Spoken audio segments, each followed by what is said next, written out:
use it or lose it. That's exactly what happened to my bridge. I didn't completely lose it. I can still do it, but it feels really stiff. I first started practicing bridge like 4 years ago, but as soon as I unlocked the skill, I stopped. And so I haven't trained it for the last maybe 2-3 years.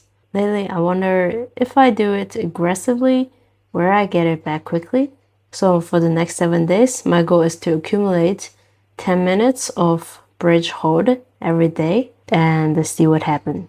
Here's my current starting point. I feel stiff and weak at first, but eventually my shoulders start to open up.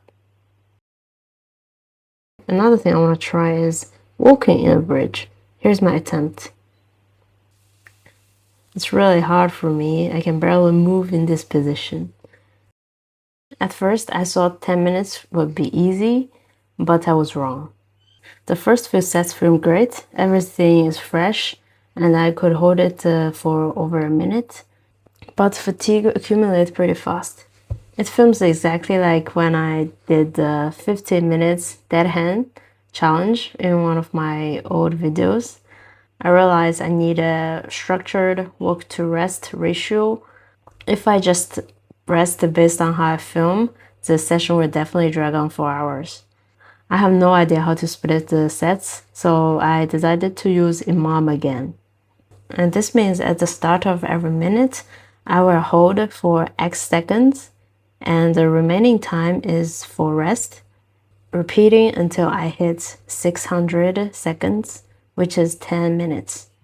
I started with 30 seconds, but on set 2, 30 seconds is already too much for me, so I dialed it down to 20 seconds.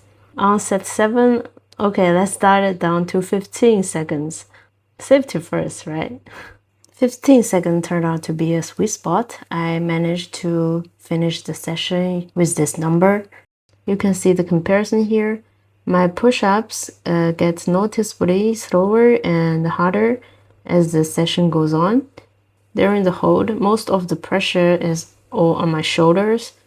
Sometimes I would shift more weight to my feet just to give my shoulders a tiny break. After about 40 minutes, day 1 is finally done. The strongest sensation I felt after the session was my wrist was so fatigued from the constant flexion and pressure. And now I've rested for like 30 minutes. The pain is mostly gone, which is good, since I have to train again tomorrow.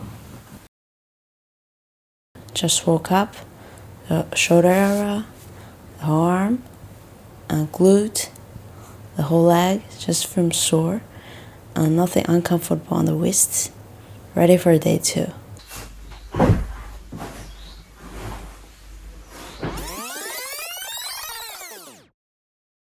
Over the next few days, I noticed some common patterns.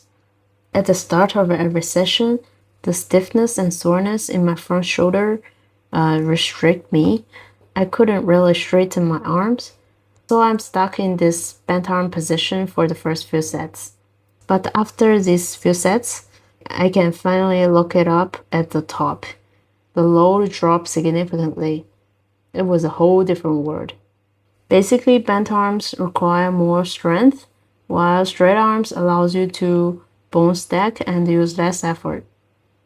Throughout the 7 days, to my surprise, wrist pain is not the biggest problem. My shoulder are, especially somewhere around the front delts. I tried to push up, but the pain stopped me from even doing the negative part.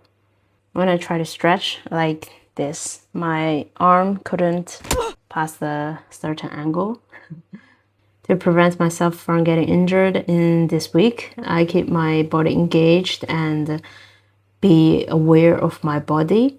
I don't push too far. If needed, I will take another extra minute to rest. Another thing I do is losing my socks.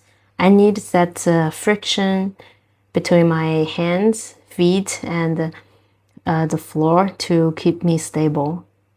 Do you remember my original goal is to get comfortable in this position and hopefully be able to walk in this position. But this challenge completely derailed into an endurance test.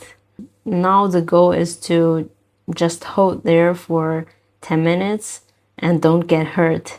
Walking is out of the question. Holding itself is hard enough. Just like that, 7 days is done. Here we are on the test day. I rest a few days, so I think I'm ready to take the test. Let's see what we got. I feel more comfortable with hold now. Well, comfortable might not be the right word. My shoulders still hurt, but I am much more used to the position.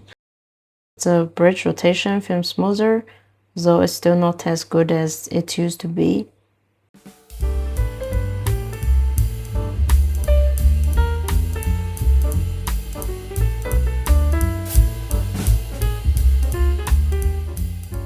The walking part barely improved. Like I mentioned earlier, the challenge turned out to be more about endurance.